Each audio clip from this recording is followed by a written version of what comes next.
Hello, everybody, and welcome to Mrs. G's Story Time. And we are reading The Rainbow Garden by Patricia St. John with permission of Moody Publishing Company. And we are reading Chapter 8, The Rainbow Shell. I peeped into the first bedroom and was amazed at its untidiness. A case was open in the middle of the floor with clothes hanging out over the side, and there were open, messed-up drawers. Only the last bedroom I peeped in was in any sort of order, and that was the child's room, for there was a doll's house in the corner and a family of dolls on a cot. I examined them with interest. Janet didn't like dolls, and I had missed them. Then I suddenly realized what I was doing and decided to get out. I crept back into the room with the open window and stopped opposite of the cabinet of shells. If only I could find a shell like the one with all the colors for the museum. Peter would think me cleverer than anyone and would never call me stupid again. And then suddenly a terrible thought came to me. Because I was so unhappy and so wanted to be liked. There were so many shells in the cabinet. If I took just one and moved the others up a bit, no one would know. It wasn't really actually stealing, I told myself, because shells were free and anyone could pick them up on the beach. And then Peter would be sorry he'd said I was stupid, and Janet would think I was so clever. And no one would miss it or notice it because it was an empty house anyway.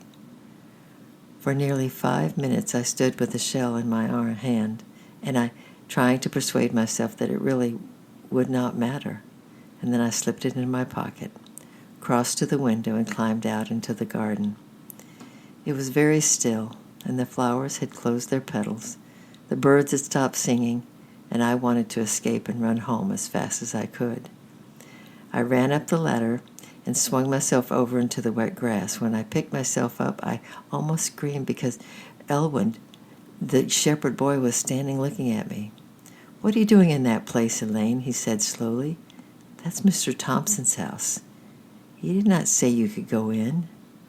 I was terrified. I felt as though Elwyn's round eyes were piercing holes in my pocket, and I clutched the shell tightly and turned my scarlet face up to him. I'm allowed to," I faltered. "I'm allowed to look after the garden, that's all. I never go to the house, only the garden. Oh, please, Elwyn, don't tell." He stared at me. He was a slow boy and would probably have believed me if I had not looked quite so guilty. He shook his head slowly. "Mr. Thompson said I was to keep an eye on the place," he remarked, "and you're not to go there any more, or I'll tell Mrs. Owen about you. It's not the first time either. I've seen you before." No, I cried, trembling. "I'll never go there again, Elwyn. I only went into the garden."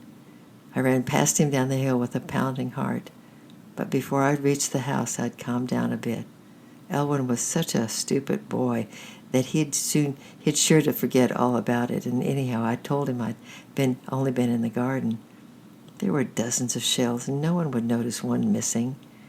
I would not dare go back and play in the garden for a time, but somehow I did not mind that, for it suddenly became a strange and frightening place. I stopped and stood still to think. I had to decide what I would do about the shell. It was no good giving to them tonight, as they would know I hadn't been on the beach. I would wait until after school on Monday and slip down to the shore when Janet was chatting with her friends. I would come home later alone with my pockets full of shells as a gift for the museum, and the rest was easy. So I pretended to be in a very good mood when I wandered into the house, and Janet came running up to me and begged me to come with her and Peter next day. I nodded coldly and said I had ideas of my own and would probably go alone. But I was very silent at supper, and Mrs. Owen glanced once or twice at my pale, troubled face. When Peter bounced out of his seat and opened the Bible in front of his father, I felt as though I wanted to run away. I was beginning to get quite interested in the Bible, but tonight I did not want to listen. Let me see, Mr. Owens. Where did we go to? It was Genesis 3 last night, and we got up to where Adam and Eve stole the apple, said Janet eagerly, and they hid from God. "Oh, yes," replied her father, and he read on in his beautiful voice that made the story live. A sad, sad story of a man and a woman sent out of a beautiful garden where they had been so happy, all because they did wrong. Why had they been so happy in the garden? Because God was with them. Very simply, Mr. Owen explained it, and the children sat with their eyes fixed upon their father. But I sat looking at my plate, half listening and half lost in my own thoughts. When he finished, I said I had a headache and asked if I could go to bed. Mrs. Owen came upstairs when I was in bed and took my temperature and gave me a tablet. She stayed talking to me in her kind motherly voice as though I were her own child, and I longed to fling my arms around her neck and tell her about everything. But of course, if she knew I was a thief, she wouldn't love me any more, and she might send me away. So I just lay still and let her talk, and when she kissed me goodnight, I half turned my head away. She went downstairs, puzzled and sad. But I lay awake in the dark, thinking about the story, and in my sleepy mind I thought it must have been written about me. Perhaps somehow God had been writing for me among the flowers, waiting to make me happy like Adam and Eve, but I had spoiled it all. And then I remembered I would never see the eggs hatch. The rockery flowers would all grow up, and I would be shut outside and never see them. I buried my face in the pillow and wept.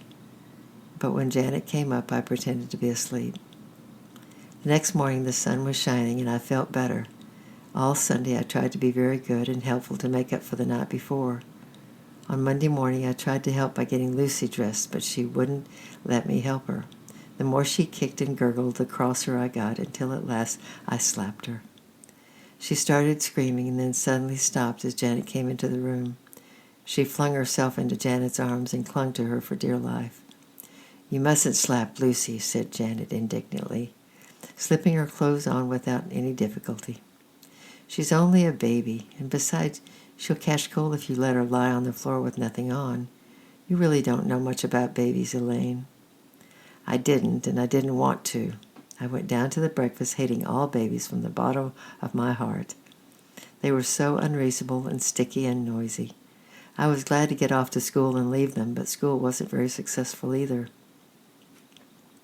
I felt restless and frightened, and the moment we were let out, I slipped away from the noisy group that had always gathered around Janet and made for the beach. It's not a very good place for shells, but I collected a few ordinary ones and put them in my pocket with my treasure, and I took it out and held it in the sun. It looked lavender-colored, and when I tilted it toward the sea, it turned green. Once again, I thought it was the most beautiful thing I'd ever seen, but I did not want to stop and think about it. I ran across the pebbles and pedaled after Janet, who had already started for home. "Where have you been?" asked Janet. "Down to the beach," I answered rather breathlessly. "I got some shells from the museum, and I found one beauty. I've never seen one like it before." "Show me," said Janet, putting out on her brakes. I shook my head and pedaled on. "When we get home, I call, and I'll show you and Peter together." We raced rather recklessly along the main road and turned up the lane that led to the vicarage. I was feeling rather nervous. Peter was home already, and he was busy making a new box for his birds' eggs, and only grunted as we came in. "Come on, Elaine, show us," said Janet eagerly. "Peter, she says she's found a very special rare shell on the beach.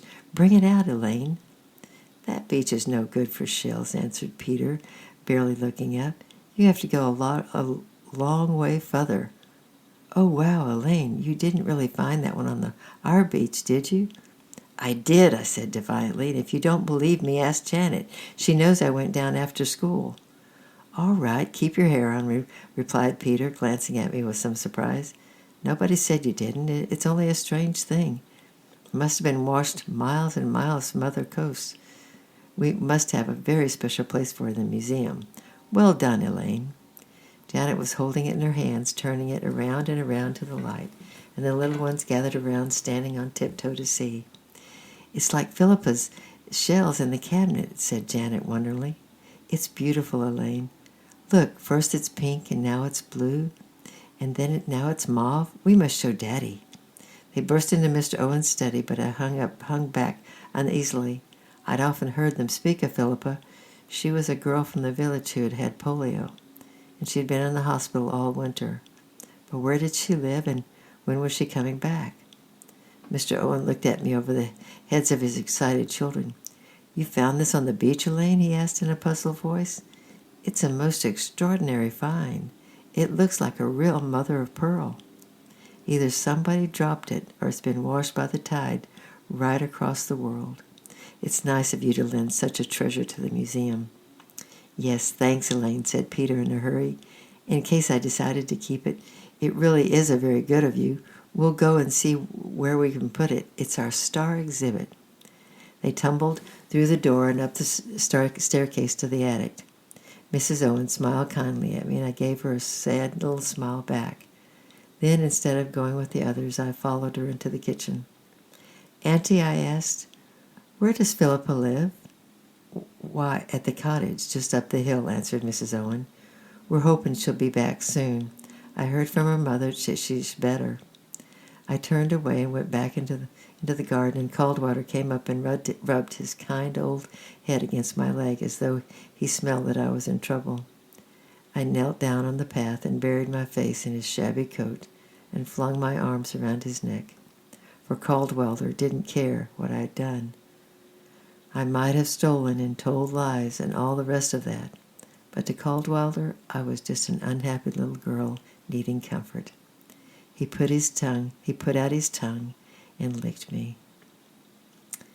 And tomorrow we'll read Chapter 9, In the Beech Wood. I love you, I'm praying for you, and we'll see you tomorrow. Bye-bye.